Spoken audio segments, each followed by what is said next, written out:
Hi guys. So first we learned about what's called measures of center. Measures of center give us one central value, one thing to try and represent, one number to try and represent the whole group. Like we could say, okay, most seventh graders have a shoe size of 7. That's the median, one number that represents the whole thing. Now, in all honesty, do we really feel like that one number represents everything? Because okay, seventh graders have a shoe size of 7. Well, some of you might be going, I'm a seventh grader, don't have a shoe size of 7. So sometimes the measure of center is not quite enough. Sometimes we need some values that help us see a little bit more to the data. Maybe some values that help us see the entire data and how it's spread. So that's why we are ready for the next page in our notebook. So you should already have measures of center on page 1. Those are the notes from the video. You should have your first work and score from your MLE measures of center on page 2. Now we're ready. Go ahead and add this to your table of contents. We are going to work on measures of variation. The word variation means to vary or to change. So these measures are going to help us look at all of the data across the board instead of just one central value. And that work is going to be done on page 3. So I'm ready to flip there now. Once you get that written down, flip past page 1, measures of center, past page 2 with your MLE work and your score on it, and into page 3. So on page 3, my title is going to be Measures of Variation. This is all about looking at the spread of the entire data and not just one central value. And oftentimes I would argue that these measures of variation tell us a little bit more than just the measures of center. So the next thing I'm going to do before I forget is I'm also going to come down here to the bottom of my paper and I'm going to put page number 3. So first thing I need is some data to get us looking at this. Well, luckily you guys gave me some more data. We didn't use all of it the other day. So some more data that you guys gave me was data on how many kids are in your family, including you. So that would be you and any of your siblings. And I actually already, so we're going to start up here. We're going to put kids in your families. This was data from you guys. And I actually did a really nice thing and I put all the data in order for you already. Now we're going to list it out. You ready? So we have 1, 1. Notice I'm putting commas in between so we can see that. And then I have 1, 2, 3, 4, 5, 6 twos. 1, 2, 3, 4, 5, 6. And then I had a whole bunch of 3s. A lot of you have 3 kids in your family. 1, 2, 3, 4, 5, 6, 7, 8, 9, 10 of them. Here we go. 1, 2, 3, 4, 5, 6, 7, 8, 9, 10. Then we had some 4s. 4, 4, 4, 4. At any point, if you need to pause and get some written down, make sure you didn't miss any, go right ahead. It's a nice thing about having a video. 1, 2, 3, 4, 5, 6, 5s. 2, 4, 5, 6, and 1, 6. I know that there were also 29 pieces of data in here, so let me just count and make sure I didn't miss any. Ready? 1, 2, 3, 4, 5, 6, 7, 8, 9, 10, 11, 12, 13, 14, 15, 16, 17, 18, 19, 20, 21, 22, 23, 24, 25, 26, 27, 28, 29. That's one of the more tedious things in statistics is making sure you got all your data. Now, I've got all of this in order. So what we would have done with the data before on the last page is we would have added them all up, divided by 29. We could have found a mean, and we could still totally do that. We'd get the halfway mark and find the median. Or we could find the most common, which I can see is 3s. The mode would be the 3s. Instead of trying to get one piece of data that's going to represent all of it, I'm actually going to get 5 pieces of data so that I can see this whole thing put together. Let's list what those 5 pieces of data are. I'm going to find something called the minimum.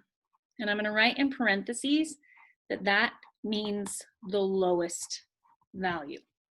Minimum, lowest. Then we're going to find something, and this is new language for some of us. We're going to find something called the lowest quartile. And I'm actually going to put Q1 here, okay, because oftentimes you see that written as Q1. It means quartile 1. And quartile, the idea of the word quartile is breaking things into like quarters. It takes 4 of them to make $1. So it's breaking things into quarters. So really overall, what we're going to do is break our data into 4 sections, okay? So we're going to have the minimum, the lower quartile. We're going to have the median, Now that should sound familiar. Median is actually, it's the middle number. A median is actually a measure of center and it's a measure of variation. We use it for both. It's a very valuable thing. Then we have something called the upper quartile. And the upper quartile is also known as Q3. Again, at any point, if you need to pause and write these down, do so. Anything I'm writing, you should be writing. And then the maximum value is the highest. And I guess I should put in parentheses once again if I just kind of write over that. Of course, the median is the middle value. Okay, so these 5 values are going to help give us a breakdown of our data. Okay, so I am going to find first, and I'm going to show you once I have my data listed in order. And again, I started that for you on this one. The next one I'll have you try putting it in order yourself. But then I just start marking up my data. I find it easiest to just start marking it up right here. So the minimum and the maximum are usually really easy to see if you have it in order. So I'm just going to underline, here's my lowest value, here's my highest value, and then I'm going to list them here. The lowest was 1 and the highest was 6. That was pretty easy. Now, I also know how to do this one. The median is the middle. I counted this and there were 29. I'm still a little confused why I got different numbers on all of your Google Forms, but I did. So 29 of you answered this one. 29 divided by 2 would be 14.5. Now, just like before, because this is an odd amount, that means the median is going to land exactly on a number, not in between 2 numbers. So if 29 divided by 2 is 14.5, here's what I'm going to do. I'm counting 14, and I'm going to circle the 15th one. You ready? 1, 2, 3, 4, 5, 6, 7, 8, 9, 10, 11, 12, 13, 14. That's the 15th one. And if I did this right, I should be able to keep counting and have 14 on the other side as well. 1, 2, 3, 4, 5, 6, 7, 8, 9, 10, 11, 12, 13, 14. So 3 is the exact middle number, therefore 3 is the median. Now, what are these lower quartile and upper quartiles? Well, actually, guess what? They're just the exact same thing as the median as far as the math you do. This is just the median or the middle of the lower half, and this is the median or the middle of the upper half. So I know I counted 14. When you circle a number for the median, don't use that for the lower or upper quartile. If it lands right on a number, just ignore that circle through. That's part of why I circle it, so that I know I'm not counting this data. So I have 14 in the lower half, 14 in the upper half. Well, what's half of 14? 7. That's nice and even. So it's going to go like this. 1, 2, 3, 4, 5, 6, 7. Just to make sure I go 1, 2, 3, 4, 5, 6, 7. 7 on each side. The lower quartile is right here. It's halfway between 2 and 2. Well, that's going to be 2. The lower quartile is 2. I'm going to do the same thing for the upper half of the data. 1, 2, 3, 4, 5, 6, 7. There's halfway. 1, 2, 3, 4, 5, 6, 7. That's between 4 and 5, which means it's 4.5. And the mathematics you could do there is 4 plus 5 divided by 2 is 4.5. This right here has a name, and I'm actually going to take a bright red here and tell myself what this is called, because you'll hear me say this as we go through. This is an awesome little bracket thing that some people can draw and some people can't. If you can't, you can just do a little box bracket or even just a little arc. But what you need to know is that this right here, the minimum, the lower quartile, the median, the upper quartile, the maximum, that is called the 5-number summary. And what do we use a 5-number summary for? We use it to create a box plot. Maybe some of you have heard it called a box and whisker plot. The simplest way, the simplest name for it that most people use anymore is just a box plot. A box plot only has us mark. So when we make a dot plot, we do a big number line, and then a dot plot shows every single data point. We put all these data points on there, and so if I had 29 pieces of data, I'm going to have 29 dots in my dot plot. A box plot is different. A box plot does not show you every single piece of data. It only shows you this 5-number summary. Now I'm still going to need a number line, and I need to make sure my number line fits low to high. Well, that's going to be easy because this only goes from 1 to 6. That's not too huge of a spread. But I'm going to go like this. Ready? So I wrote this word box plot here. I'm going and skipping 2 lines, and I'm drawing my number line underneath that second space. So we check and make sure you're in the right spot here. Just making a number line here. And I'm going to mark off, I'm just gonna start with 0 because I like to, even though 0 wouldn't make any sense, because if there were 0 kids in the family, you wouldn't even be there. So I'm gonna put a 0 there, and then I'm gonna try and evenly space these like we've talked about. I'm gonna have 1, 2, 3, 4, 5, and I only have to go up to 6. So that's not so bad. Now, here's how I mark my 5-number summary. Instead of doing dots, I'm going to come back up to this line right here, and I'm going to put a little kind of slash, tick mark, scale mark, whatever you want to call it through there, but not at 0 because my minimum was 1. So I'm going to come right here to 1, put a little dash there. Lower quartile is at 2, another little dash there. Median is at 3, another little dash there. Upper quartile is 4.5. That means I'm halfway between 4 and 5. And my maximum, my highest value was 6.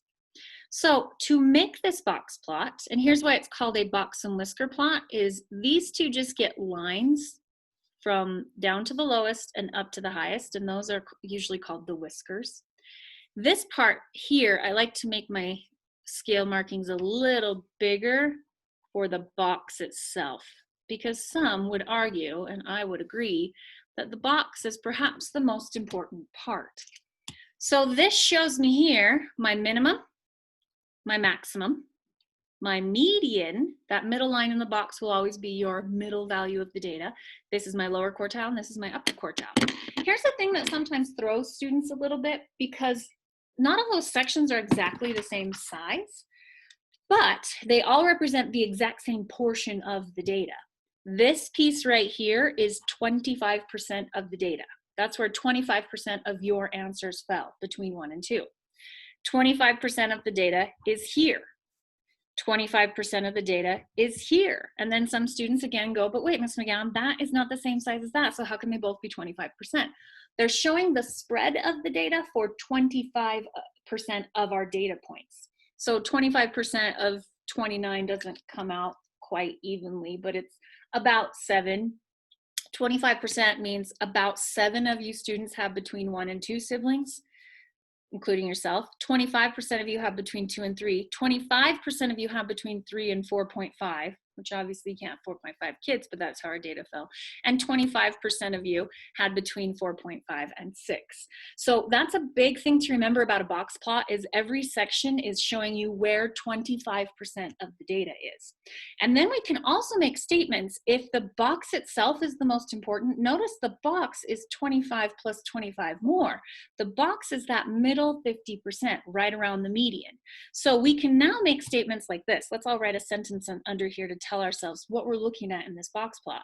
What we're saying is 50% of 7th graders in our sample, so 7th graders in Miss McGowan's Riverview classes, but this is telling me that 50%, that half that are right around the median, 50% of 7th graders have between, so here's my lower quartile, the box goes from 2, have between 2 and 4.5 kids in their family. That middle 50% is really, really important. So 50% of the 7th graders have between 2 and 4.5 kids in their family. This shows us something really different than if I just went through and tried to give one number. The median is 3. So I could say that, okay, we could say the median was 3, the mode was 3. I bet the average would even come out close to 3, maybe a little higher, because we had quite a few 4s and 5s that would pull the average up a little bit.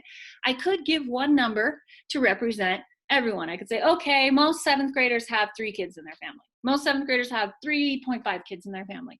But this, I would argue, gives us a better overall representation. It gives us a snapshot of not just the most common answer, the central value, but where is the spread of this data. And I would also say this overall is a pretty small box plot. So the range is only 5, 6 minus 1. It also shows the range really clearly. That's pretty small range. That means most of our answers were in a very small area. This is not hugely spread out. All right, let's just look, speaking of the word range, because I just said that word. Let's look really quickly at what that actually means. Two more measures of variability that become really important with this is we need to know about something called the range. And we need to know something, this is a big crazy word, we need to know something called the interquartile range. And that is more commonly known as IQR. Okay, which is a really helpful way to remember that because interquartile range is a bit of a mouthful. So the range is the max minus the min.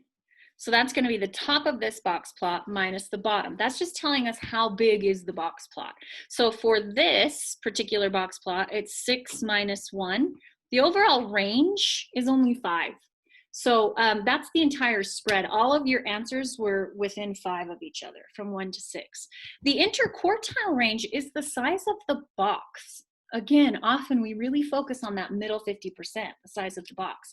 So the IQR is actually going to be Q3, the upper quartile, or the top of the box, minus Q1, the lower quartile, or the bottom of the box. So for our box here, it's going to be 4.5 minus 2, or 2.5.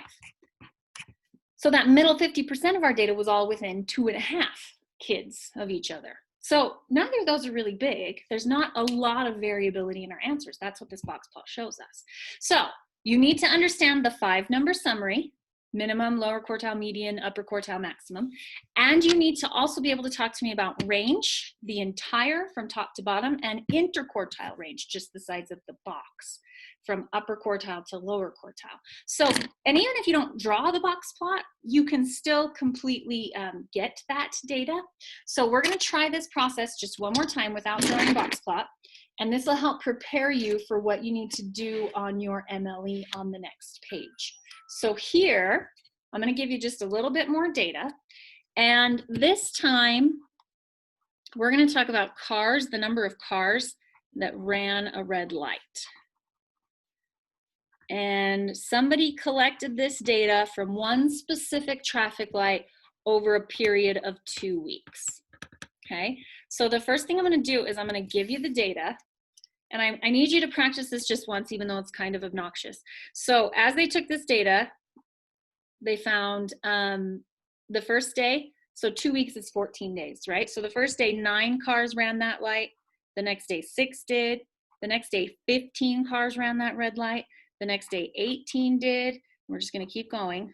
11, 21, 19, 9, 10, 20, 14, 8, 12, and 15.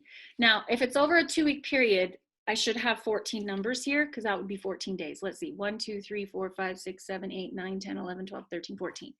So here's one of the things you have to do if your data is not already in order. And we talked about this also with, we already know we have to do this because if we're finding medians, if we're finding the middle and then the middle and the middle, we're finding lots of middles now. It is absolutely necessary that you get this data. We're going to put this same exact data. We're just going to put it in order. And it really helps me if I have a list here because then I can kind of cross them off or underline them or something so that I know I didn't miss anything. So the lowest value I see is 6. I'm going to underline it and then rewrite it down here. Then I see 8. And some would argue that this is the most obnoxious part, and I would tend to agree. 9, I see a couple 9s, make sure I get both of them. I see a 10 and 11, so I'm gonna put 10 and 11. I see 12, where did 12 go? 12. There's also a 14. There's no more 14s, but I see 2 15s. This is the process of putting things in order. And then it looks like the next biggest is an 18. Is that right? I got an 18. I got a 19, 20, 21. And I'm just going to quickly count, make sure I didn't miss any because this is usually where I find I missed something. 1, 2, 3, 4, 5, 6, 7, 8, 9, 10, 11, 12, 13, 14. All right, I got them all.